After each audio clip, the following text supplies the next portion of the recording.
Ciencia Fresca.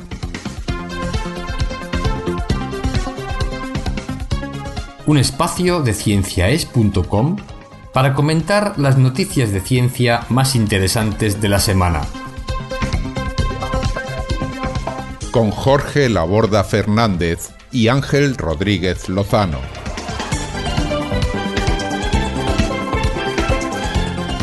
Ciencia Fresca se elabora gracias a las donaciones de las personas que nos escuchan. Si desea colaborar con nosotros, visite nuestra página web cienciaes.com. Muchas gracias.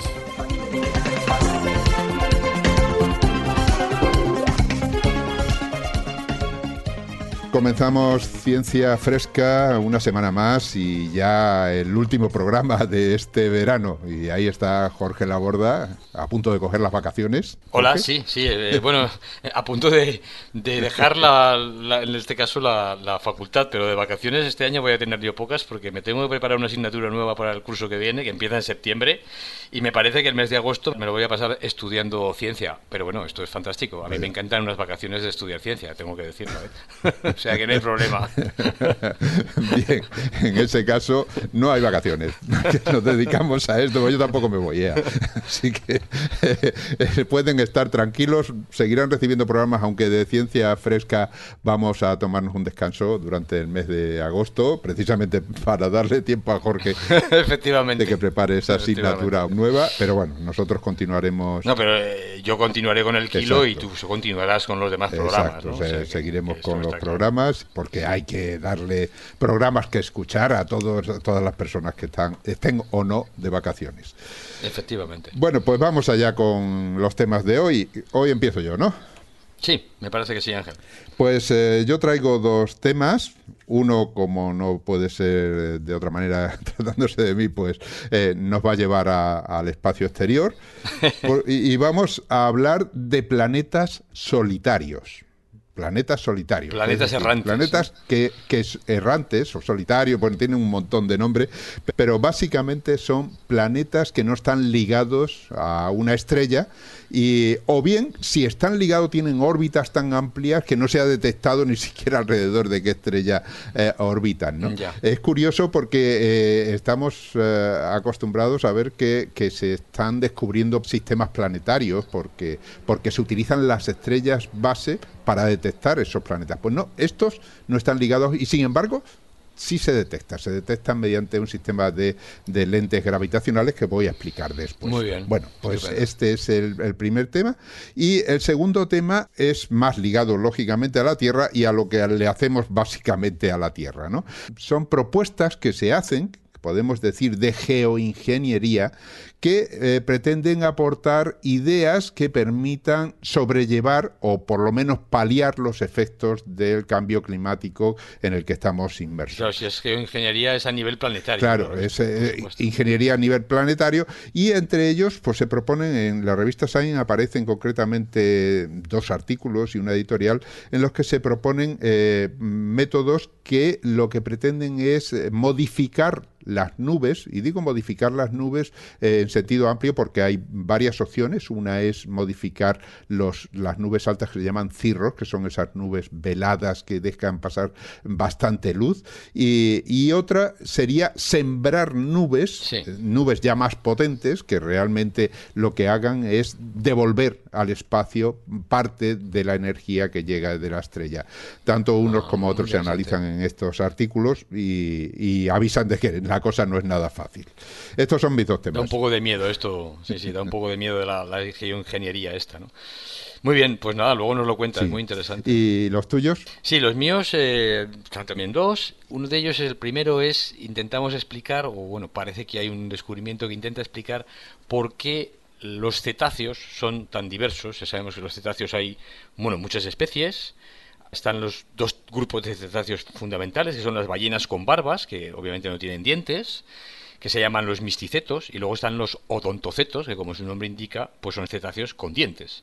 Entonces, ¿de dónde viene esa diversidad y cómo se ha producido a lo largo de la evolución? Y han encontrado que una sola mutación en un gen que genera un cambio en un aminoácido de la proteína de ese gen está asociada con el gran tamaño de unos cetáceos y con el modo de alimentación que tienen, Sí. y con el menor tamaño de los otros cetáceos, delfines, orcas y demás, y también con la alimentación que tienen. Solo una mutación de un gen. Solo una mutación en un solo aminoácido de un gen está Ajá. asociada con esto, y esto me ha parecido, pues claro, o sea, realmente bastante interesante poder intentar explicar, ¿no? A ver cómo es posible que en tan poquita, digamos, entidad mutacional en el gen nos pueda llevar a unos resultados pues tan gigantescos, como en este caso se trata del tamaño de las ballenas, ¿no?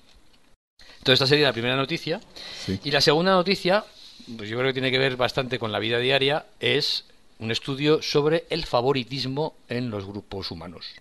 ¿De dónde surge este favoritismo? Ya sabemos que obviamente, en fin, no se nos escapará seguramente a nadie. Cuando pertenecemos a un grupo, pues nos sentimos favorecidos por los miembros de ese grupo, y Sí. las personas que no están perteneciendo a ese grupo, pues no son favorecidas. O amenazados por otro grupo al que no pertenecemos. Exactamente, incluso amenazados por otro grupo. Sí. Entonces, bueno, ¿de dónde surge este favoritismo? Bueno, pues explicaremos que hay varias teorías que lo han intentado explicar, y ahora un experimento, unos investigadores de la Universidad de Corea del Sur, de Seúl, en Corea del Sur, que publican los resultados en la revista Proceedings de la Academia de los Estados Unidos, con niños de 17 meses, que se hacen unos experimentos bastante interesantes que luego contamos, y que, bueno, revelan que parece que este favoritismo, si no es innato, se le acerca bastante a la capacidad de innato. Y esto es una cosa muy, muy curiosa, que parece que nacemos ya todos con una cierta tendencia a agruparnos en grupos, obviamente a sentirnos miembros de un grupo y a esperar que al ser miembros de un grupo haya ciertos comportamientos que se producen entre los miembros de muy ese grupo. interesante. Entonces, bueno, luego lo contamos, porque me parece que es también bastante curioso e interesante. Muy bien, pues nada, despegamos. Muy bien.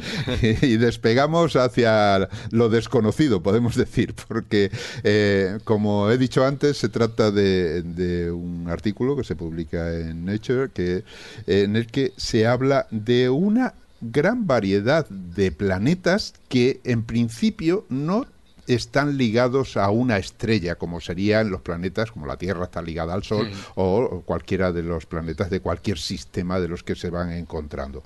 Eso es llamativo, porque aunque teóricamente sabemos que un sistema como el sistema solar o los sistemas planetarios que se descubren, pues parten de una gran nebulosa en el que se van formando en el interior, se va concentrando una gran parte o la mayor parte de la masa de esa nebulosa, y luego se van formando grumos alrededor que van generando los planetas, pues nos da la impresión de que luego todo el conjunto permanece unido. Claro, claro. Por eso te iba a preguntar que de dónde surgen estos planetas, digamos, errantes. Como, o sea, ¿se han formado alrededor de una estrella primero y luego han salido despedidos o algún evento raro?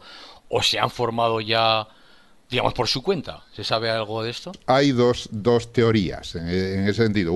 Las dos las has mencionado, ¿no? Pues la primera es que efectivamente, pues se trata de cuerpos que serían como la Tierra, como Júpiter, como cualquiera de los planetas del sistema solar, que se forman alrededor de una estrella a partir de la nebulosa inicial, y que luego, por interacciones entre los distintos planetas, o bien por las interacciones entre estrellas cercanas, uno de esos planetas o alguno de esos planetas simplemente son expulsados del sistema que forman, y empiezan a vagar por el espacio exterior, de tal manera que esos planetas, en principio, si son pues de tipo Tierra, no son visibles, formarían parte de esa materia oscura de la que tanto hemos hablado, ¿no? Y de hecho, el instrumento con el que se detectan fue un instrumento que se diseñó para estudiar esa materia oscura, y que como premio, digamos, tuvo precisamente el descubrimiento de estos planetas errantes. Es una instalación que existe en el Observatorio de las Campanas, en Chile. Es una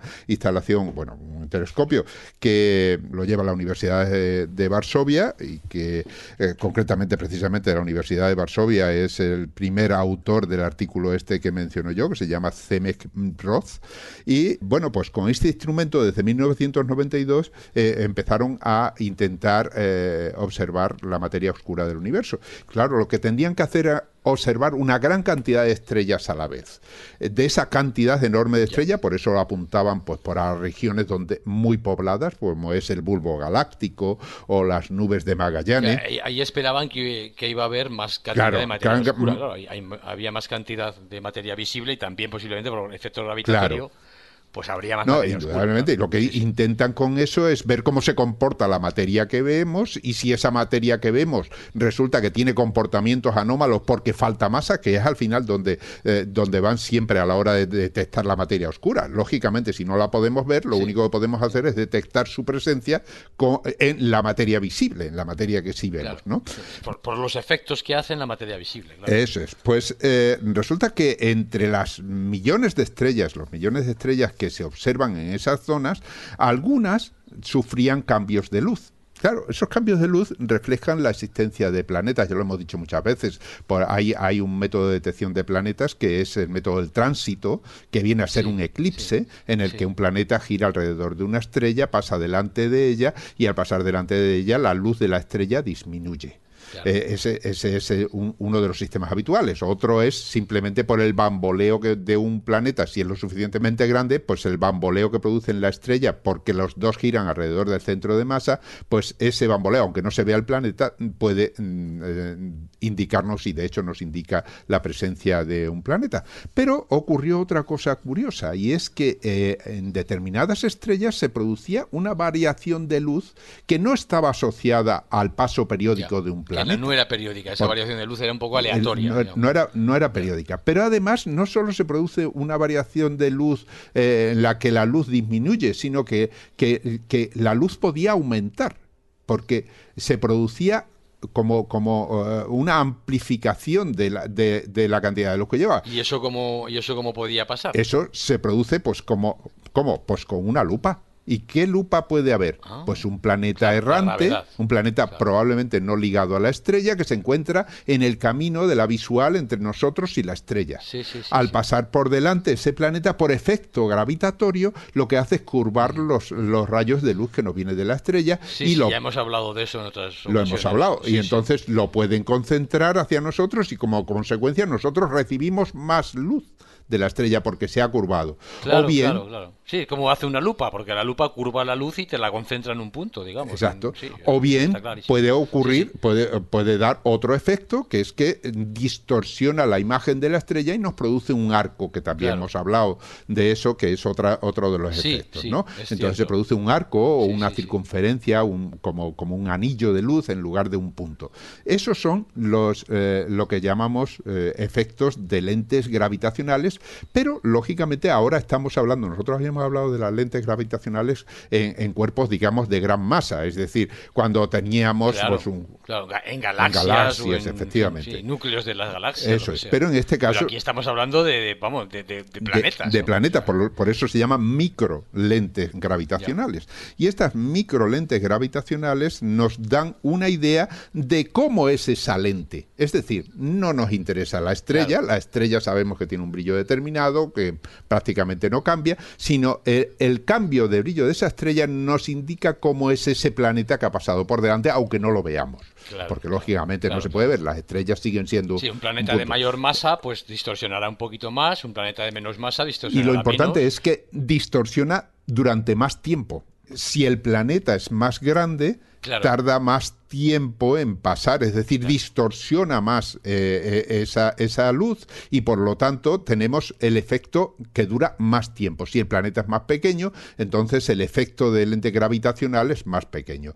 Todo eso son posibilidades cuando se analizan, lógicamente, muchísimas estrellas. Estamos hablando de alrededor de 50 millones de estrellas las que han observado. Y ahí ahí han detectado un número determinado de lentes de este tipo. Sí, bueno, eso te iba a decir. ¿Qué frecuencia pues ahí es donde está de lentes hay? Pues, es decir, ¿cuántos planetas han determinado? ¿Qué porcentaje hay? Que puedan ocultar o distorsionar. Claro, como digo, este instrumento pues se lleva utilizando desde 1992, pero ha ido sufriendo sucesivas mejoras, ¿no? Concretamente estamos hablando ahora de que está en la fase del OGLE, que OGLE son las siglas en inglés de este aparato, y vamos por la cuarta versión, digamos. Y en análisis previos se habían detectado 400 474 eventos de estos de microlentes, microlentes que duraban del orden de 1 a 2 días, era el tiempo que duraba el efecto, ¿no? Y que sugerían la presencia de planetas de tipo Júpiter o varias veces la masa de Júpiter, es decir... Pero eso no quiere decir que solo haya 400 planetas, sino simplemente que, claro, hay muchísimos más, porque tiene que pasar el planeta por delante de la estrella. Claro, tiene que dar la casualidad. Es decir, claro, y entonces 400 son bastantes eventos. Claro, y de hecho entonces se pensaba pues que existía un número determinado de planetas de este tipo que equivalía como al doble de planetas de estos que estrellas que llaman de la secuencia principal. La secuencia principal es la en la que están concentradas que es la mayoría de las estrellas, ¿no? Eso es extrapolando. ¿Pero en número de planetas o en masa? ¿En masa de planetas o en número? No, en número de planetas. Claro, tú imagínate, pues si tienes todo el universo para que el planeta pulule, dar la casualidad de que pase delante de una estrella es muy pequeña. Entonces ellos hacen sus extrapolaciones y llegan a la conclusión de que existen bastantes planetas errantes de este tipo.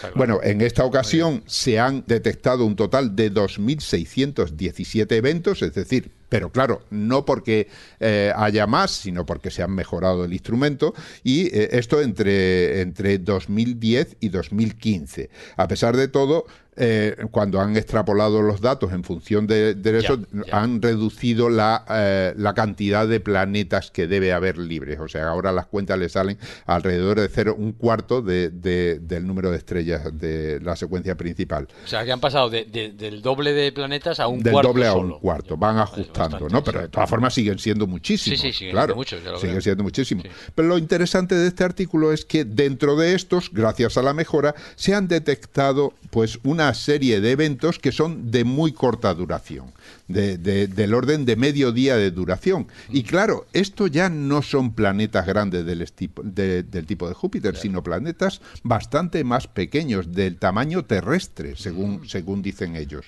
Y claro, ahora ya tenemos una serie de planetas que están errantes y que ocupan, digamos, todo el espectro de dimensiones que tenemos en el sistema solar. Ya. Según las teorías que... O sea, que hay planetas grandes y pequeños y de todo tamaño. Claro, y de hecho esto concuerda con la teoría. No solo que existen, sino que deben existir bastantes más. Claro. Porque lógicamente, pues por ejemplo, pues uno de los escenarios que ellos utilizan para contar cómo puede salir despedido un planeta de un sistema solar, pues es, por ejemplo, que existan 2 planetas grandes de tipo Júpiter. Estos 2 planetas interaccionan entre sí. Entre medias están circulando los planetas pequeños, pero por interacción gravitatoria se acercan unas veces más unos a otros. Ese acercamiento hace que uno se acelere y otro se frene. Es decir, intercambian energía entre ellos. En uno de esos acercamientos, el intercambio de energía puede ser tal que uno gire muy cerca de la estrella, quede uno girando muy cerca de la estrella y otro salga despedido fuera. Claro, entre medios, pues imagínate, los planetas como la Tierra, como Mercurio, como Venus, pues serían como pelotas de ping-pong frente a un balón enorme de playa, ¿no? Y lógicamente los efectos gravitacionales son muchísimo mayores, con lo que pueden salir despedidos con muchísima más facilidad.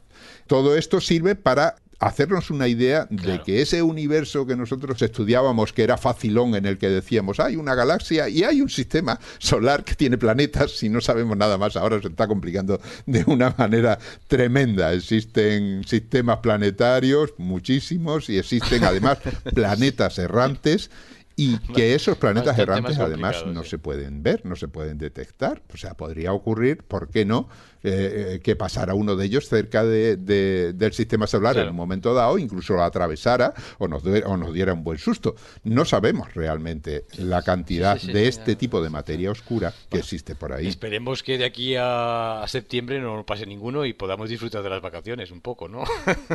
Bueno, lo bueno que tienen es que tardan en pasar, ¿eh? Creo que cuando hables de los efectos del efecto invernadero y el cambio climático, creo que tiene un margen de tiempo menor que esa posibilidad. Así que tenemos preocupaciones más inminentes, ¿no? Muy bien. Bueno, pues esta es la historia. Creo que es interesante para hacernos una idea de cómo es el muy interesante, universo, ¿no? desde luego. Sí. Fantástico. Muy bien, pues Muy nada, bien, ahora si te parece voy a pasar pues a pasamos. contar mi primera noticia, que tiene que ver con el tamaño y el tipo de alimentación de las ballenas y de los cetáceos en general. Sé que hace unos meses, además creo que hablé de esto en Kilo, unos Sí, sí, sí. investigadores estadounidenses publicaban un estudio en el que decían, mediante un estudio de los fósiles de las ballenas, que las ballenas habían crecido por encima de los 10 metros hace solo unos 4,5 millones de años. O sea que la evolución de las ballenas era comparable a la del ser humano, cuando digamos, se separó del ancestro del chimpancé y ser humano, más o menos por allí, incluso más tarde, las ballenas empezaron a crecer. Y a Ujú. partir de entonces, pues no solamente las ballenas de mayor tamaño aparecieron, sino que también se extinguieron las ballenas de menor tamaño, pero con barbas. Ajá. Es decir, no estamos hablando de cetáceos con dientes, como digo, he dicho antes, que eran los misticetos, que son este tipo de cetáceos, los que tienen barbas, y luego están los odontocetos, que son los que tienen dientes. Bueno, lo Sí, que que las barbas son una especie de cortina que tienen en la boca que la utilizan para filtrar precisamente el alimento y poder quedarse ellas Exacto. con... Y además es con- curioso porque la cortina no es ósea, es Ujú. una cortina de tipo del material de las uñas, es Ajá, como queratina. O ya. sea, los dientes son obviamente óseos, pero estas barbas no, ¿eh? Son más como si crecen como si fueran uñas. Y obviamente son barbas que, claro, no hay que decirlo, no se las afeitan Ujú. nunca, ¿no? Porque si no, no se la pueden, no podrían comer. Bueno, hacen las veces de dientes. Bueno, realmente lo que hacen es coger un buche tremendo Exacto, de agua exacto. y luego expulsarla a través de esas barbas para que se queden ahí todos los organismos que les sirven de alimento. Exactamente, exactamente. Ujú. Bueno, pues esto lo que dicen o decían los científicos es que hubo un rápido crecimiento debido a que hubo una disponibilidad de alimento. Los animales en suspensión crecieron debido a cambios climáticos, que luego tú hablarás también del cambio climático, Sí. y entre estos cambios estaban las glaciaciones. Bueno, eso hizo que determinados, digamos, animales, sobre todo las krill, que se llaman, que son como quisquillas pequeñitas, gambitas pequeñitas, se acumularon, el fitoplancton, etcétera, y todo esto pues facilitó la alimentación de las ballenas. Pero claro, para crecer rápido no solamente hay que tener alimento, esto es Ajá. evidentemente necesario, pero te hace falta también tener hambre para comértelo, ¿no? Realmente, Claro, claro. no por tener, digamos, mucho alimento, uno tiene que comérselo. Y de hecho, pues no todos los cetáceos son gigantescos. Hay dos grupos, como ya digo, los misticetos, que son estos las ballenas, las típicas ballenas, o los rorcuales de gran tamaño. Bueno, la ballena azul, que realmente es un rorcual, es el más grande animal que ha vivido jamás sobre la Tierra. Y en cambio, pues los odontocetos, que son los más conocidos como delfines, como las orcas, en fin, las belugas, etcétera, que capturan presas, capturan animales más grandes, no sé, peces, sardinas, focas, en el caso de las orcas, pues estos han desarrollado un sistema de ecolocación que no tienen las ballenas. O sea, los delfines buscan las presas por ultrasonidos, parecido a Ujú, lo que hacen los murciélagos en la atmósfera, ¿verdad? En el aire. En cambio, los misticetos no tienen este sistema de colocación. Entonces la ujú. pregunta es, bueno, ¿cómo se llegaron a separar estos dos grupos de cetáceos? Una de las respuestas es, vamos a buscar los registros fósiles. ¿Cuándo se separaron? Porque parece que, de entrada, digamos que los ancestros de los dos grupos de cetáceos pues son de hace 50 o más millones de años. Parece que derivan de los artiodáctilos, que son unos animales obviamente herbívoros de la familia de las vacas, que tienen dedos pares.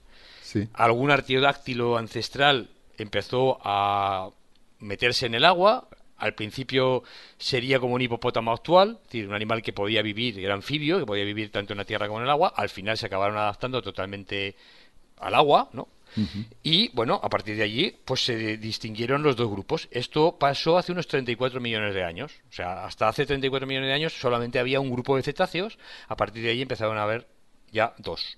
Pero bueno, el crecimiento de unos sobre otros solo pasó recientemente, ¿no? Solo hace 4,5 millones de años, ¿no? Ujú.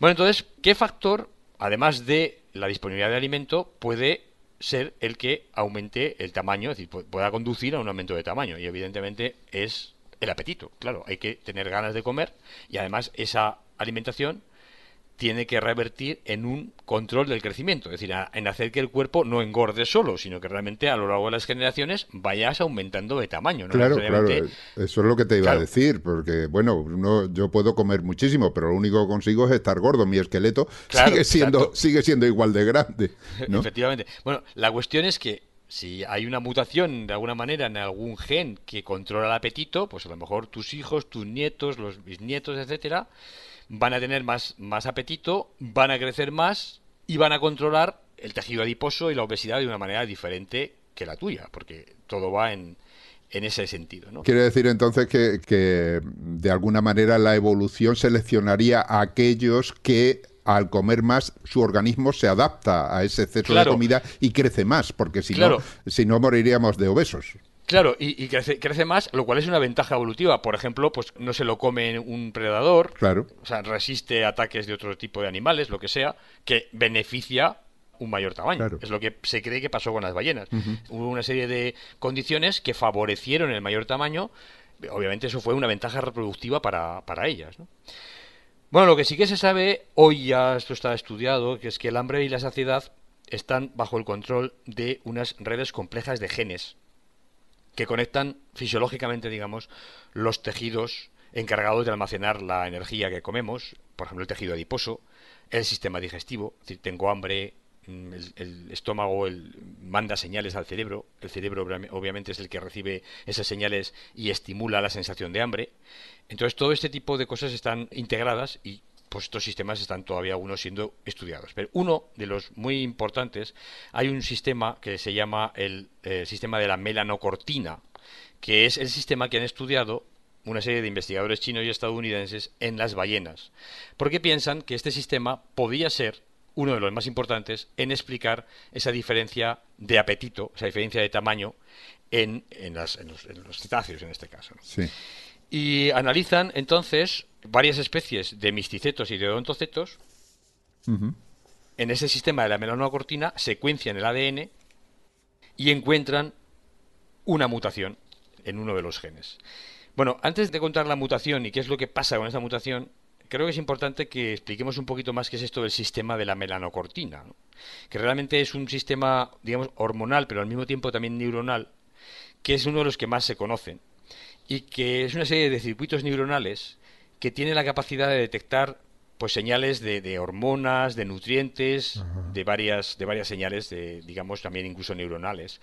Y todos estos circuitos, que ya digo, responden a hormonas, pero responden a señales neuronales, pues tienen que ver con qué cantidad de tejido adiposo Sí. tengo, si tengo mayor o menor mantenimiento de la grasa, es decir, lo que tú decías antes, me hago obeso o no me hago O sea, obeso. es una especie de sistema de control, ¿no? Sí, es una especie de sistema de control. Sistema de control que te dice no comas más porque ya estás saciado, porque y Exacto. sí, Sí, es lo cosas que así, sí. el escritor y divulgador Isaac Asimov de mi infancia le llamaba el apestato. O sea, en lugar del termostato, que es el que regula la temperatura, pues él ya decía que el apestato Sí. era el que regulaba el apetito. Y de alguna manera, pues todos estos sistemas están regulando la cantidad de hambre que tiene, ¿no?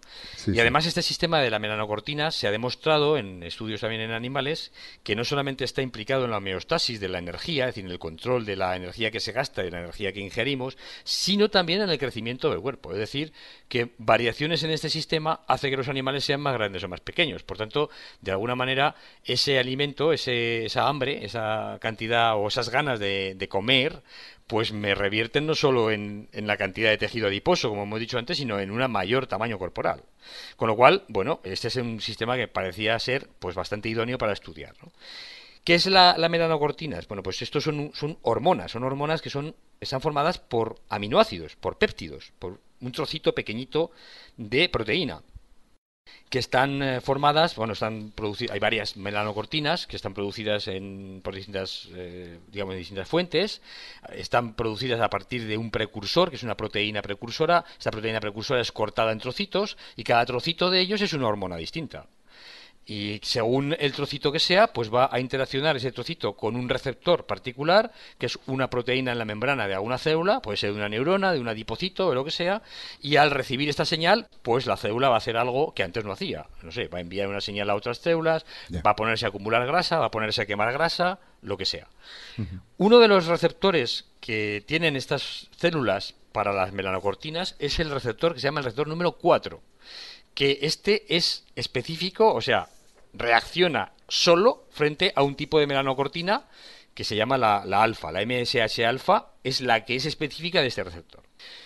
Lo que se sabe de este receptor, y por eso lo han ido a estudiar, es que si lo tenemos mutado en humanos, esto está asociado al desarrollo de obesidad mórbida. ¿Qué es la obesidad mórbida? Obviamente una enfermedad en la que tienes hambre sin parar. Entonces, como tienes hambre sin parar, pues comes sin parar. No te sacias nunca, ¿no? Exactamente, nunca estás saciado, siempre tienes hambre, siempre tienes hambre. Y claro, obviamente comes y comes y te conviertes en un obeso, de estos tipos de obesos que pueden pesar 300 kilos, que al final acaban en casa, que los tienen que mover con una grúa, en fin, ese tipo de personas que, pues efectivamente, son en general mutantes para algún sistema, algún componente de este sistema que regula el apetito. Y como lo tienen mutado, pues no funciona bien, ¿no? Bueno, lo que hacen los investigadores es secuenciar este receptor en 20 cetáceos y además estudian la reacción, es decir, cómo reacciona este receptor a su ligando, a su proteína, a su hormona, en 17 de estos receptores. Ajá. Y encuentran que cuando secuencian estos 20 cetáceos, encuentran que hay solo una variación en un aminoácido de esa proteína, que es el aminoácido número 156, que cambia un aminoácido por otro. Los odontocetos que tienen dientes tienen al aminoácido llamado arginina en esa posición. Ahora contamos por qué esto es importante. Pero los misticetos tienen otro aminoácido diferente que se llama la glutamina. Ajá. ¿Por qué esto es importante? Pues es que aquí vamos fíjate, la importancia que tiene la química básica, es decir, las propiedades químicas de estos aminoácidos que son moléculas, claro, tienen propiedades químicas. Sí. Pues resulta que la arginina tiene 2 cargas positivas. En condiciones fisiológicas está cargado positivamente con 2 cargas. Pero la glutamina solo tiene una carga positiva. Claro, ¿esto qué quiere decir? Pues que si la carga positiva está implicada en cómo este receptor se une a la hormona, a la fuerza con que se une a la hormona, por ejemplo, las 2 cargas positivas fueran necesarias para interaccionar con 2 cargas negativas que tiene la hormona para que se pegue al receptor, como hemos cambiado 2 cargas positivas por una, ahora la fuerza con la que se pega es menor. Claro, tiene menos fuerza. Claro. Con lo cual, esa hormona va a tener menos eficacia. Este receptor no va a ser tan eficaz para detectar a la hormona. O sea que la señal que dispara es de menor energía, ¿no? Claro, entonces esta señal que dispara la hormona es una señal de saciedad. Es decir, cuando llega la hormona, interacciona con el receptor y vamos a dejar de sentir hambre. Pero claro, si la mutación hace que la hormona se pegue con menos fuerza, pues o me hace falta más hormona o voy a tener más hambre. Es decir, voy a sentir que tengo hambre. O sea, parece mentira, con solo un par de cargas eléctricas y ya cambia nuestra vida o cambia la vida. Bueno, efectivamente. Cambia la vida de los cetáceos y la nuestra y la de todo el mundo, ¿no? Sí, exacto. No, es que eso me ha parecido muy interesante del estudio, porque nos lleva desde las propiedades químicas, un cambio de la propiedad química en una mutación que me cambia una molécula por otra que tiene propiedades químicas diferentes, a cómo eso interacciona con otra molécula que me produce una señal en la célula que me va a producir una señal de saciedad, una sensación, ya estoy ya en el organismo, ¿no? Ahora ya tengo hambre o no tengo hambre, según tenga ese hambre o no tengo ese hambre, tengo más ganas de comer a lo largo de las generaciones, y si encima ese aumento de tamaño que me lleva a ese mayor apetito es una ventaja para salvarme de los predadores, para que no se me coman otros o para lo que sea, entonces se produce el fenómeno del gigantismo, ¿no? Que es lo que ha pasado en las ballenas. No solo induce el cambio en un individuo porque, por eso, al no estar saciado puede tener una enfermedad pues del tipo que tú has mencionado, sino que evolutivamente produce un cambio en la especie. Efectivamente, un cambio en la especie, o incluso en un grupo de especies que han tenido esta mutación, porque los odontocetos, los delfines y demás, no tienen esta mutación. Es decir, estos siguen teniendo la arginina, con sus 2 cargas positivas. Por eso tienen una regulación de la saciedad mucho mayor y no han tenido necesidad, digamos, de cambiar de alimentación o de dejar de tener dientes, y han seguido capturando presas, ¿no? Capturando pues sus sardinas o en este caso, en el caso de las orcas, pues focas y demás, pero claro, no llegan a tener esos tamaños tan gigantescos que tienen las ballenas, ¿no? Así que, bueno, pues fíjate, Ángel, esta mutación, una sola mutación que me cambia un aminoácido, pues según donde esté, pues claro, esto no pasa con todas las mutaciones. Esto es que haya tenido que ser una mutación concreta que participa, obviamente, en una interacción molecular importante y que me ha generado un efecto, claro, aparentemente pues bueno, impredecible, ¿no? O sea, cambia un aminoácido por otro, nadie puede predecir que eso pueda tener un efecto, o estar asociado, por lo menos, a un efecto tan importante como puede ser este, ¿no? De la evolución de las especies. Y bueno, me ha parecido curioso como idea de que, a ver, a veces para que se produzca la evolución o un cambio muy grande de unas condiciones a otras, no te hace falta una mutación gigantesca ni adquirir 200 genes nuevos o perder 400. No, no. Con solo uno me cambia la especie. Claro, Sí, en sí. esa forma de ver las cosas vemos como la evolución funciona de una determinada manera que no tiene por qué ser de forma tan paulatina en unos momentos determinados, sino que se pueden producir saltos evolutivos, ¿no? Exacto. Lo que llaman la evolución puntuada. Exacto. Bueno, y te digo más, uno de los genes que se ha comportado así en nuestra propia evolución es un gen que está involucrado en el lenguaje, que se llama el gen Ajá. FOXP2. Los humanos tenemos todos una mutación, todos los humanos tienen la misma, es decir, no hay ninguna variante, y esa mutación es distinta de la que tienen ratones, chimpancés, orangutanes, o sea, somos distintos. Este gen se Ajá. cree que tiene que ver con la capacidad de velocidad muscular de la parte de los músculos de la boca. Cuando somos capaces de hablar, somos capaces de hablar porque movemos muy rápidamente y somos capaces de articular esos movimientos asociados a los sonidos, claro, pero sin esos movimientos es imposible el lenguaje. Bueno, pues un gen ha mutado una vez en un aminoácido, esto ha sido suficiente como para producirnos este cambio de propiedades y poder desarrollar el lenguaje. No quiere decir que el lenguaje venga de ahí, quiere decir que nos ha Claro. capacitado para, o sea, nos ha dado una capacidad para poderlo desarrollar. Obviamente después te hace falta un cerebro grande, te hace falta otra serie de cosas, ¿no? Sí, sí, sí, Pero, claro, es pero un punto. sin esta capacidad Pero sin de... eso no se había Exactamente. producido, Sin eso claro. no se habría producido. Entonces es muy Muy interesante, o a interesante. mí me lo parece por lo menos, todo ese Sí, tipo sí, sí, sí, muy interesante. de situaciones y de que nos permiten, pues yo creo que entender un poquito mejor por qué la vida es como es, cómo hemos llegado donde estamos, cómo ha llegado otros animales a ser lo que son, etcétera, ¿no? Tiene un poder de explicación importante y al fin y al Sí. cabo de eso se trata la ciencia, ¿no? De poder explicar cosas. Sí, sí, de Yo eso se creo trata. Sí, que es importante. desde luego. Muy bien, pues Muy nada, bien. esta es la noticia. Pues nada, ahí aprendemos un montón de cosas contigo. Muchas gracias, Ángel. Bueno, Tú tampoco pues, te quedas corto, ¿eh? pues vamos También, vamos a cambiar de tema Muy bien. y vamos a un tema que nos afecta a todos y que, por supuesto, no basta con detectarlo o con llorar sobre el tema, sino que hay que intentar buscar soluciones. Soluciones que no son fáciles, lógicamente, cuando Claro. se trata de temas tan amplios como es el cambio climático en el que estamos inmersos. Bueno, tan amplios y tan dramáticos. y tan dramáticos, Porque- con los porque efectos tan realmente, dramáticos sí, para el todo el tema mundo. puede ser. Hablabas de la vez pasada, me acuerdo, de la sexta extinción. Sí, efectivamente. Estábamos hablando de eso el programa pasado. Ujú. Que tiene directamente, está implicada evidentemente con el cambio climático y también, y bueno, pues es un tema que es importante y realmente serio. Sí, sí. Lo que pasa es que en aquel punto hablábamos de la sexta extinción provocada fundamentalmente por nosotros, por el ser Sí, humano, sí. por la expansión de nuestra especie, y ahora estamos, y cuando hablamos del cambio climático hablamos de algo que nos afecta a todos. Claro, también nos Es afecta decir, a a nosotros. todas las criaturas, pero nosotros vamos a ser los más damnificados porque somos Sí, precisamente la especie dominante. Claro, claro. Entonces, vamos a ser los que más vamos a sufrir esas consecuencias. Bueno, el caso es que, como decía, pues hay una serie de artículos que se publican en Science que se habla de posibles medidas que se pueden tomar no ya para solucionar el problema, sino para la conclusión que he sacado es para ganar tiempo y precisamente buscar soluciones que realmente nos permitan afrontar el problema con garantías O de sea, esto éxito. sería una solución paliativa Y me temporal, explico. digamos, ¿no? Intentar frenar Claro, algo. claro, porque no solucionamos. Porque cuando hablamos de los gases de efecto invernadero, que son los que están produciendo básicamente, en primera medida, como principales causantes de este cambio climático del que estamos hablando, pues estamos hablando de las emisiones de CO2, que el CO2 se acumula en la atmósfera, que ese CO2 que se acumula en la atmósfera atmósfera lo que hace es capturar la energía que llega del Sol y retenerla dentro de la atmósfera y por lo tanto aumentar la temperatura media del planeta, con todas las consecuencias que eso tiene. Entonces, lógicamente, si nosotros queremos luchar contra eso, la medida obvia es disminuir esa emisión de dióxido de carbono. Pero claro, eso no es fácil, porque es cambiar toda la tecnología en la que estamos, y además hay que tener una voluntad, aparte de voluntad como especie,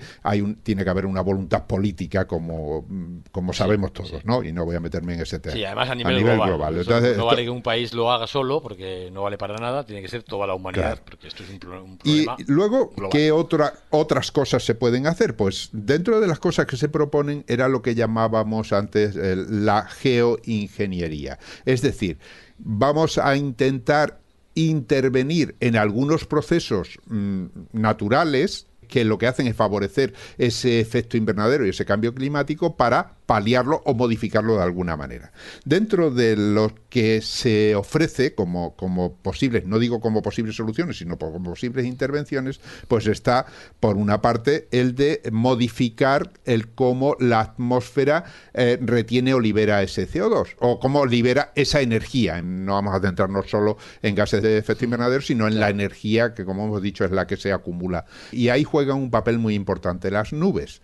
Dentro de las nubes, pues ya sabemos que las nubes, por una parte, cuando se mira la Tierra desde el espacio, vemos que cubren una gran superficie de lo que es la esfera terrestre. Esa superficie que cubren es generalmente blanca.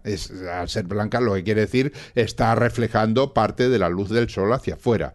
Por lo tanto, ahí tenemos un efecto de las nubes. Enfriamiento, eso sería un efecto que enfriaría. Que tiende a enfriar el planeta, eso por un lado. Luego, si lo miramos desde abajo, esas mismas nubes, pues resulta que impiden, porque están cargadas hablábamos del dióxido de carbono como efecto invernadero, pero también el vapor de agua es otro gas muy importante de efecto invernadero, incluso mayor todavía, ¿no? Existe una gran cantidad de vapor de agua que retiene esa energía.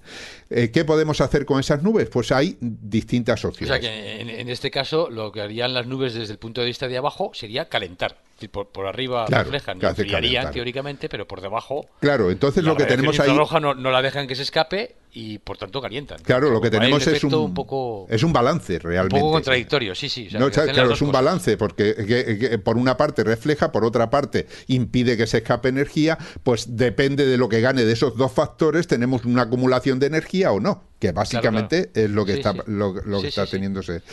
ocurriendo en este momento. Bien, pues una de las propuestas que se hacen en estos artículos se refiere a un tipo de nubes concreto, que la digo en primer lugar porque es la que más me ha llamado la atención, ¿no? Luego hablamos de la otra que es más relativa. Una propone actuar sobre un determinado de nubes, que son los cirros. Los cirros son esas nubes veladas que existen a gran altura, que son nubes como deshilachadas, que a veces se presentan hilos, ¿no? Y que son las que dan ese sol velado, que no es la nube del cúmulo, que es una nube compacta que no deja pasar la luz del sol y que nos produce lluvia, ¿no? Son nubes que además las vemos en días normales de sol, simplemente rellenando el cielo y velando un poco, porque se ve todavía el cielo azul a través de ellas, ¿no? Esas nubes, que son nubes muy altas, que se sitúan a 10, 12 o más kilómetros de altura, pues lo que hacen es precisamente el efecto que decía, es decir, por una parte reflejan muy poca luz, porque como digo, son nubes muy tenues, pero sí impiden que escape parte de la radiación que desprende la Tierra y que desprenden una radiación infrarroja, y que al chocar con esas nubes son reflejadas de nuevo a la Tierra y por lo tanto se acumula, por lo tanto contribuyen al efecto invernadero.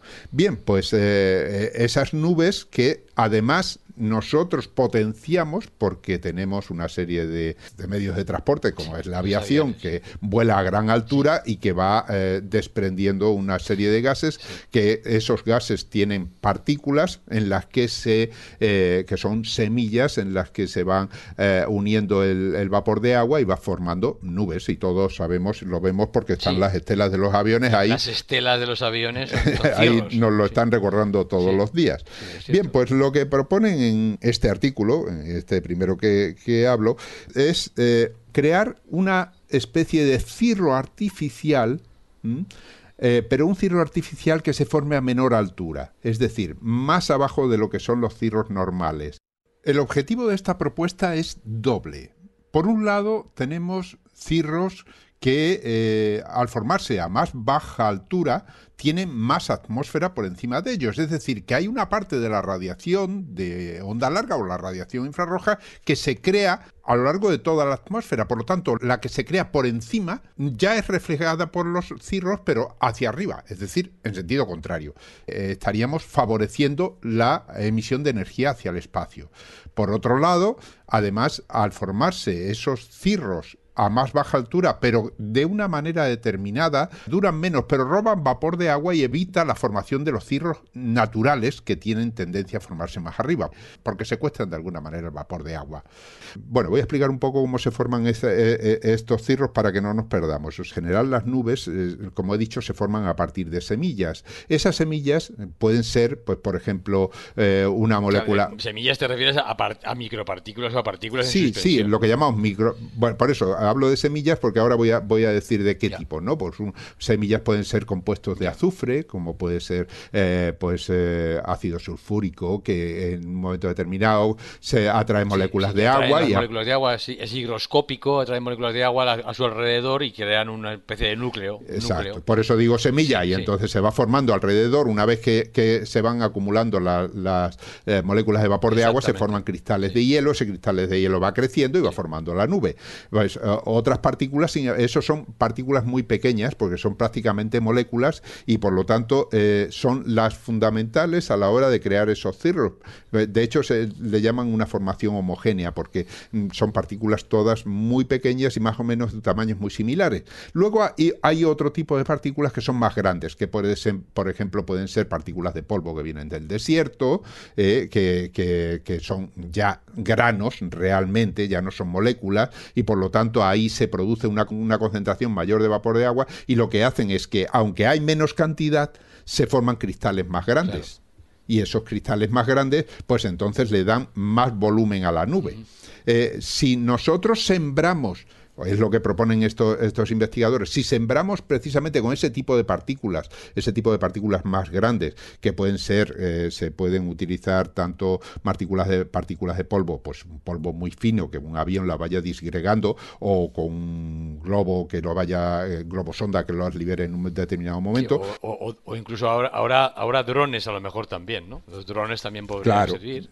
Sí, también podrían salir. Entonces, o bien otro tipo de sustancias que forman cristales, que ellos proponen, por ejemplo, el yoduro de bismuto, el triyoduro de bismuto, que parece ser que no tiene efectos colaterales de contaminación, pues se podrían crear esas nubes, pero más abajo. Más abajo quiere decir en puntos donde la humedad, la cantidad de humedad que existe en el ambiente, en la atmósfera, es menor, donde al haber menos partículas, esas partículas crecen más. Al crecer más pueden caer, digamos, por gravedad, y entonces pueden llegar un momento en que simplemente están evitando que se formen más arriba, y esas nubes que desaparecerían muy rápidamente lo que ayudan es a limpiar la atmósfera y hacer que desaparezcan esos cirros o tengan una consistencia menor. Al desaparecer, porque ahí lo ideal, en este caso tal y como lo estamos planteando, es que no existan esos cirros, porque si estamos diciendo que desprenden menos luz y que retienen más energía de la radiación infrarroja que va por debajo, pues lógicamente lo mejor es que no existan, nos ayudaría más, se escaparía más energía. Entonces, para mejorar ese balance, lo que hacen es intervenir en esos cirros, creando unos cirros, digamos, artificiales, que tienen una vida media bastante menor y que impide, porque le está robando la materia prima, que es el vapor de agua, a la formación de cirros más arriba, cosa que me parece muy interesante. Ahora bien, ¿cuánto de interesante? Es decir, ¿en qué medida puede esto influir? Pues ahí es donde vienen los problemas, ¿no? Primero, no se pueden soltar semillas por encima de lo conveniente, porque se formarían demasiadas nubes y entonces estaríamos en el caso peor. Es decir, estamos... Y lo conveniente, me temo que no sabemos muy bien lo que es todavía, ¿no? Claro, lo conveniente no sabemos exactamente muy bien lo que es. Y además, eso no serviría en todos los lugares, sino que serviría en determinados lugares donde las condiciones de humedad, donde las condiciones ambientales sean adecuadas precisamente para la formación de esas nubes artificiales que proponen. Así que, por un lado, digamos, existiría una posible intervención que lo único que haría es evitar, o sea, favorecer la pérdida de energía de la Tierra, porque al desaparecer esos cirros perdería más energía y por lo tanto no se calentaría tanto la atmósfera, y con eso ganamos tiempo, que era lo que decíamos antes, porque el efecto de invernadero está ahí, los gases de efecto invernadero siguen siendo los mismos, no hemos modificado para nada toda la historia, eso necesita otras actuaciones, pero sí hemos ganado tiempo, porque de alguna manera estamos favoreciendo que la subida de temperaturas no sea tan rápida como la que proponen. Así que este es lo que defiende uno de los artículos. El otro artículo lo que hace es proponer ya una situación más drástica, que es inyectar directamente una gran cantidad de estas semillas de nucleación, pero formada a partir de azufre directamente. Y cuando digo gran cantidad, lo que decías antes de ácido sulfúrico. Claro, efectivamente. Ahora ya estamos poniendo azufre. ¿Por qué azufre? Porque el azufre, que se puede inyectar en forma de ácido sulfúrico, dióxido de azufre, que puede ser un precursor, todo eso, es precisamente lo que se suelta en los volcanes. Es decir, cuando hay una gran erupción volcánica, existe una riqueza enorme de estos materiales que lo que hacen es formar una nube, y de hecho ahí tenemos grandes erupciones volcánicas como la del Pinatubo, que bajó la temperatura global de la Tierra en alrededor de 1 grado durante unos meses. Es decir, lo único que ocurre es que es eso, que tiene una variación, o sea, que tiene una duración limitada, y habría que echar una cantidad enorme de esas sustancias para que y además de manera continua. De manera continua, para que formaran nubes que permanentemente estuvieran haciendo de paraguas, porque ahí lo que se estaría haciendo es provocar una cantidad de nubes muy densas que reflejarían mucha radiación directamente en la capa alta de la nube. Claro, para tener un efecto importante pues, no valdría con un avioncito. Claro. Habría que, habría que tener, no sé, una armada de aviones. Ahí está el problema. Ahí está el problema precisamente. O sea, la cantidad de vuelos que tú habías leído la cantidad de vuelos que serían necesarios, porque continuamente habría que estar llevando. Sí, aquí consultando lo que tú habías, el material estoy viendo ahora, que dice, a ver, nada menos que 6.700 vuelos por día. Por día, claro. Por día, ¿eh? Sí. Y que costaría, a ver, nos agarramos, porque tenemos turbulencias en los vuelos, 20.000 millones de dólares al año, gastándose en hacer nubes. Es decir, realmente esto sí que es tirar el dinero al aire. O sea... Bueno, hombre, no sabemos realmente el margen que nos daría una cosa de esas, pero desde luego lo más que se podría, y de hecho incluso la mayoría de los artículos, porque a esto se añade pues que puede haber una cantidad de problemas tremendos, como por ejemplo la bajada del ozono en las capas altas de la atmósfera. Ya sabemos que el ozono, la cantidad de ozono nos protege de los rayos, de la radiación ultravioleta. Se producirían cambios de temperatura regionales que modificarían, por ejemplo, la secuencia de las estaciones, o sea, de los monzones, por ejemplo, en los lugares donde se riega, es decir, la secuencia de las estaciones de lluvia. No sabríamos realmente qué ocurriría con el clima en ese caso cuando tuviéramos el cielo cubierto permanentemente. O sea, que iba a haber otro tipo de cambio climático, realmente. Claro, estaríamos cambiando una cosa para poner otra de la que tampoco estamos seguros de que fuera a ser beneficiosa. La única ventaja es lo que decía al principio, que podría darnos un margen de unos años para atacar el verdadero problema. Hombre, yo me imagino que esto sería una solución ya de catástrofe, desesperada. ¿no? O sea, vamos a ver, la temperatura sube, se empieza a deshelar a la Antártida, la Groenlandia se funde.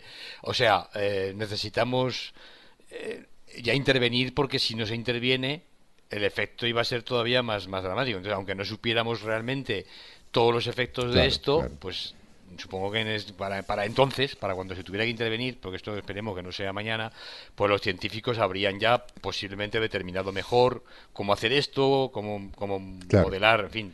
afectó el clima de esta manera y a lo mejor se podría efectivamente intervenir de manera más segura para, bueno, revertir cambios que ya serían catastróficos. Es que si no, ponerse a hacer esto, Claro, estamos hablando, pues cuando todavía no por eso es sabemos. lo que tú decías, estamos hablando de soluciones drásticas, pero lo que sí se está Claro. viendo es un campo, digamos, de estudio muy interesante en el que se están tratando de encontrar distintas opciones que permitan favorecer la solución final.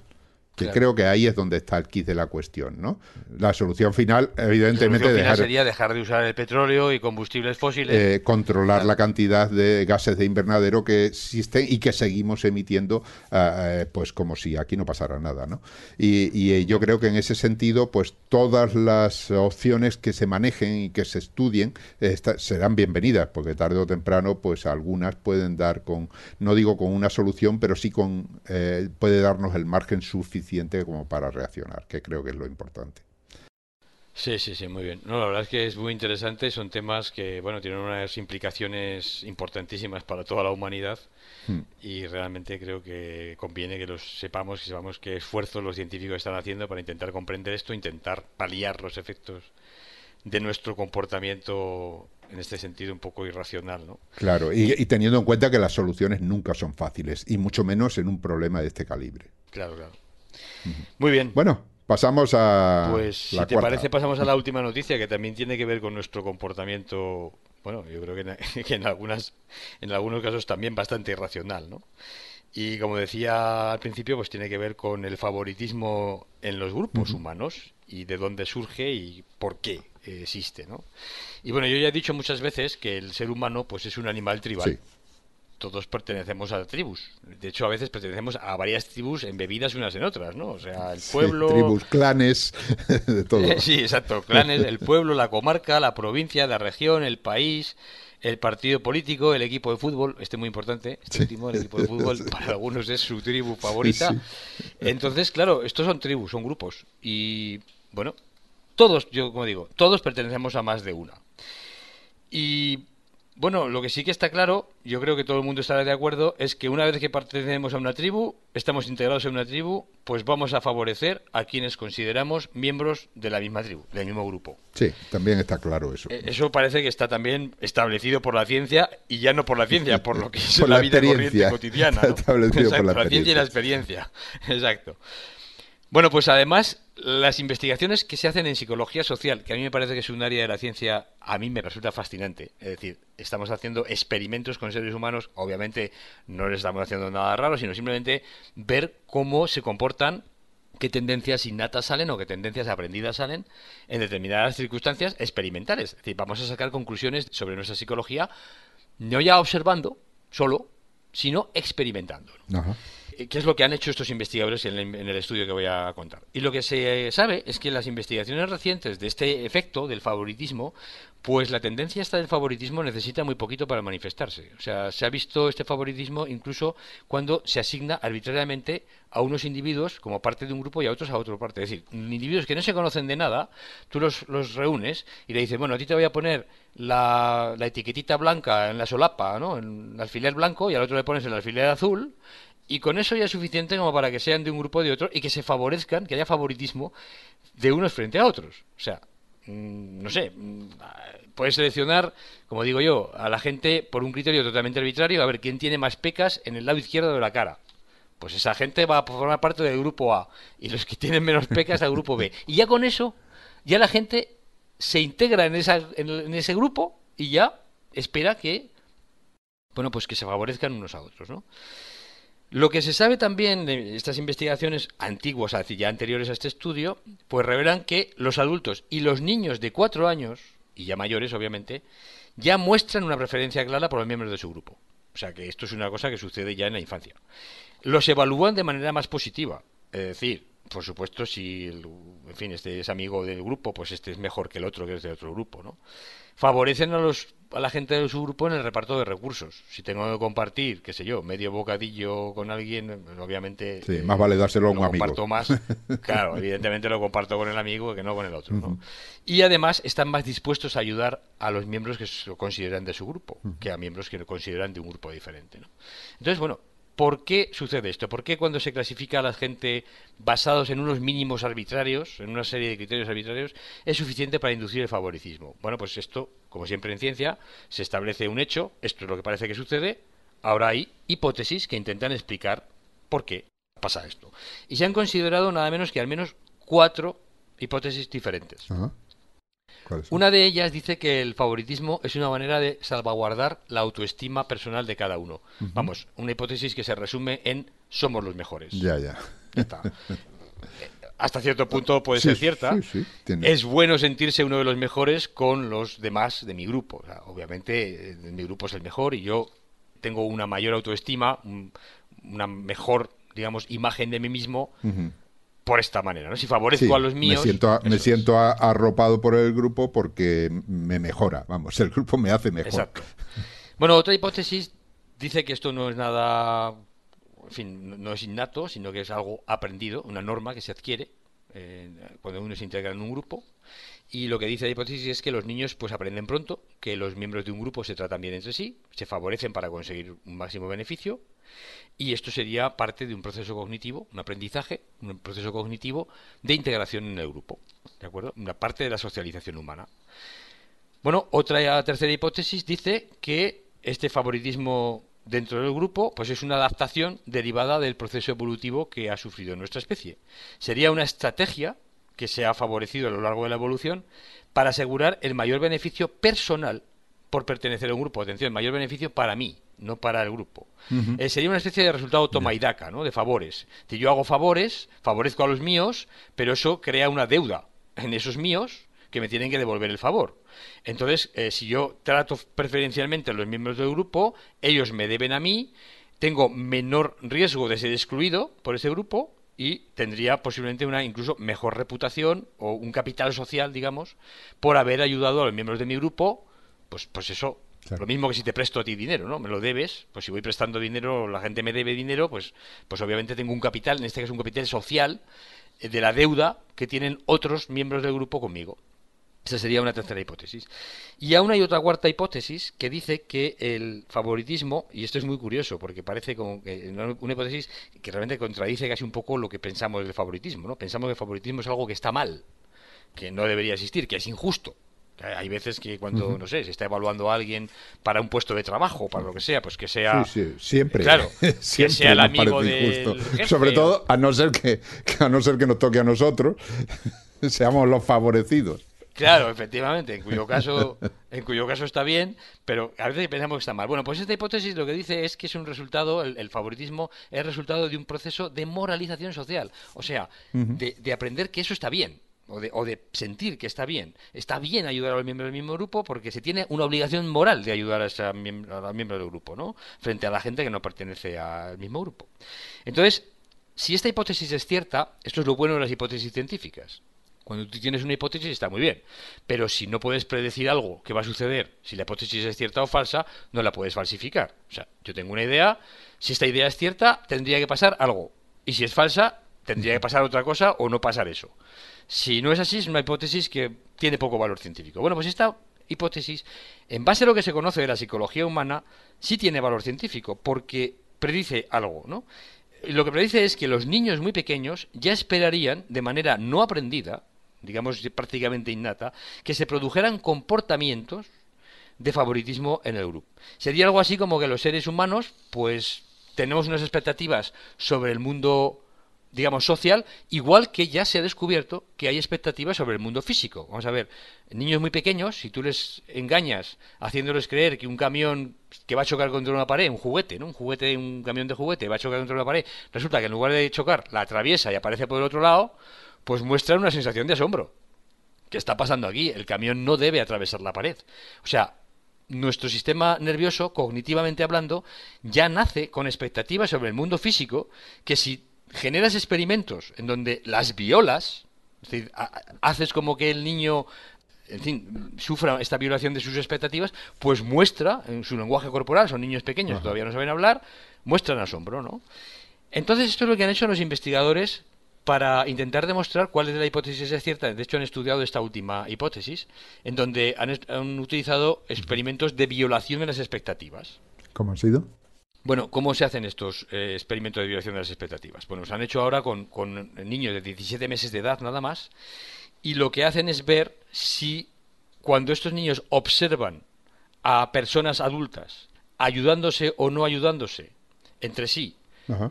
según forman parte del mismo grupo o del distinto grupo, qué tipo de reacción muestran estos niños para ver si tienen unas expectativas o no las tienen. Pero el grupo te refieres al grupo de adultos que rodea al niño. Sí, exactamente, el grupo de adultos que rodea al niño. Entonces, Ujú. lo que hacen es simplemente lo hacen con mujeres, mujeres adultas, que pueden ser de la edad de sus madres, las identifican como parte de un grupo, no, por ejemplo, no sé, las visten del color azul, todas llevan, unas llevan vestido de color azul, otras llevan vestido de color rojo, o unas Ajá. llevan sombrero, otras no, es decir, cosas absolutamente un poco que no son Sí, pero que sean fácilmente identificables para un niño. exactamente. Ujú.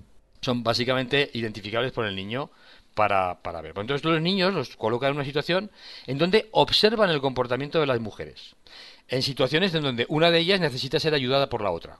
Ajá. Entonces la otra mujer, que puede pertenecer o no al su mismo grupo, es decir, llevar el mismo vestido del mismo color si quieres, o bien la ayuda o bien no la ayuda. Entonces, si los niños tienen expectativas sobre que ya se tiene que producir un cierto favoritismo, pues mostrarán asombro cuando esas expectativas son violadas. Es decir, cuando los niños esperan que algo se produzca, no se produce, Ajá. algún, digamos, signo en su lenguaje corporal se va a Sí, o mostrar. sea, mira, o mirará, o se quedará fijo, o mirará para otro Exacto, lado, o eso, hará un movimiento, exacto. Esto es lo que alguna miden. Sí, reacción. exacto. Esa reacción Ujú. que es la que miden, miden el tiempo que se quedan los niños observando qué pasa, ¿no? Entonces, bueno, cuando las dos mujeres que se tienen que ayudar pertenecen al mismo grupo, los niños las miraban más tiempo cuando la que debía ayudar a la otra no lo hacía. Es decir, Ajá. si cuando en una situación de dos personas del mismo grupo, una necesita ayuda de la otra, esa ayuda no se produce, es cuando parece que los niños muestran asombro, se quedan mirando más rato como diciendo, ¿qué está pasando aquí, no? Esto Sí, no es sí, algo sí, que yo sí. me espero. En Curioso. cambio, si las dos mujeres no eran del mismo grupo, si no se producía ayuda, o si se producía ayuda, no quedaba mirando más rato ninguno de los niños. Es decir, no había una diferencia entre el tiempo de observación, lo que se quedaba mirando las mujeres, cuando eran de distinto grupo, tanto si se producía Ujú. ayuda como si no se producía ayuda. Es decir, parece que esto era una cuestión optativa. O sea, si las O sea, que le daba igual, vamos. exacto, le daba igual. Si las personas pertenecen a grupos distintos, la ayuda se puede producir o no. Que se produzca o no se produzca está dentro de las expectativas. Ya, ya. Pero cuando las personas son del mismo grupo, si la ayuda no se produce, si no se observa esa ayuda, entonces es cuando se viola la expectativa que tiene un niño. Estamos hablando de niños de 17 meses. Sí, sí, sí. Y Qué curioso. ya estos experimentos indican que los niños de esa corta edad esperan un determinado comportamiento entre miembros del mismo grupo. Y que cuando ese comportamiento no se produce, obviamente, pues muestran su asombro, ¿no? Qué curioso. Sí, Entonces, sí. bueno, es algo que me parece, sí, realmente curioso porque parece que los seres humanos pues ya estamos construidos cognitivamente para esperar formar parte de una tribu determinada, como decía antes, formar parte de una tribu y que esos miembros de esa tribu, de ese grupo, se comporten de una determinada forma, que es obviamente la correcta, la que esperamos que Claro. surja. Y que si no se produce, bueno, pues algo raro está pasando, algo que no es de acuerdo a las Nos expectativas, ¿no? ponen alerta, Claro, ¿no? claro. Así que bueno, como decía aquel, que me hace gracia la frase, dice, los tiempos están tan revueltos que ya no sé quién es de los nuestros. Bueno, pues parece que los niños desde muy corta edad aprenden rápidamente quién es de los nuestros y quién no es de los suyos, ¿no? Y realmente esperan un determinado comportamiento así. Un comportamiento que, bueno, obviamente se extiende a la edad adulta y más allá, ¿no? Digo yo. O sea, Sí, más realmente allá. Sí. está claro que ese favoritismo es algo que nos acompaña a lo largo de la vida.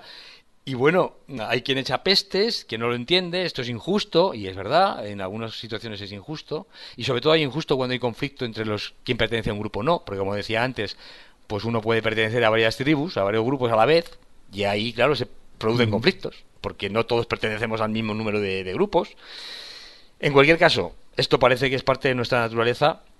Y esto es un estudio que, como decía, lo han publicado en la revista Proceedings de la Academia Nacional de Ciencias de los Estados Unidos, aunque son dos investigadores en psicología social de Corea del Sur, de la Universidad de Seúl, los que han hecho el estudio. Y bueno, pues esta es la Muy noticia. bien.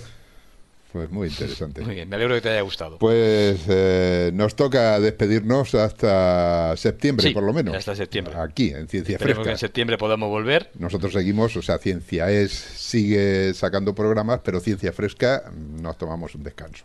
Así es. Pues Jorge, que descanses, que te lo has ganado. Igualmente, Ángel, y que descansen también en este mes de agosto, pues todos los oyentes que se lo puedan permitir y que puedan tener esta suerte, ¿no?, de poder descansar este mes, bien merecido de vacaciones, y los que se les haya acabado el mes de julio, bueno, pues que se lo tomen también con calma el mes de agosto, que no sufran muchos calores o muchos fríos, según donde estén. Y como siempre enviamos un saludo especial a algunas de las personas que nos han ayudado con sus donaciones. Así que vaya el saludo y nuestro agradecimiento a Juan Pérez Carrillo, que nos apoyó a través de patreon.com/cienciaes, Antonio Dublán Arzuaga, que lo hizo a través de PayPal, y Antoni Velasco Benito, que nos envió su donación a través de una transferencia. Muchísimas gracias a vosotros y a todos los que nos ayudáis, nos escucháis y nos seguís, porque nosotros continuamos divulgando la ciencia. Hasta pronto, Jorge, y un abrazo. Adiós, Ángel, hasta pronto. Igualmente, un abrazo, Ángel. Y buena ciencia. Ciencia. Han escuchado ustedes Ciencia Fresca, un programa de cienciaes.com elaborado por Jorge Laborda Fernández y Ángel Rodríguez Lozano. En nuestra página web cienciaes.com les ofrecemos información adicional y la más amplia colección de programas de divulgación científica en español. Si le agrada nuestro trabajo, visite nuestra web y colabore a su mantenimiento con una donación. Cienciaes.com. Ciencia para escuchar.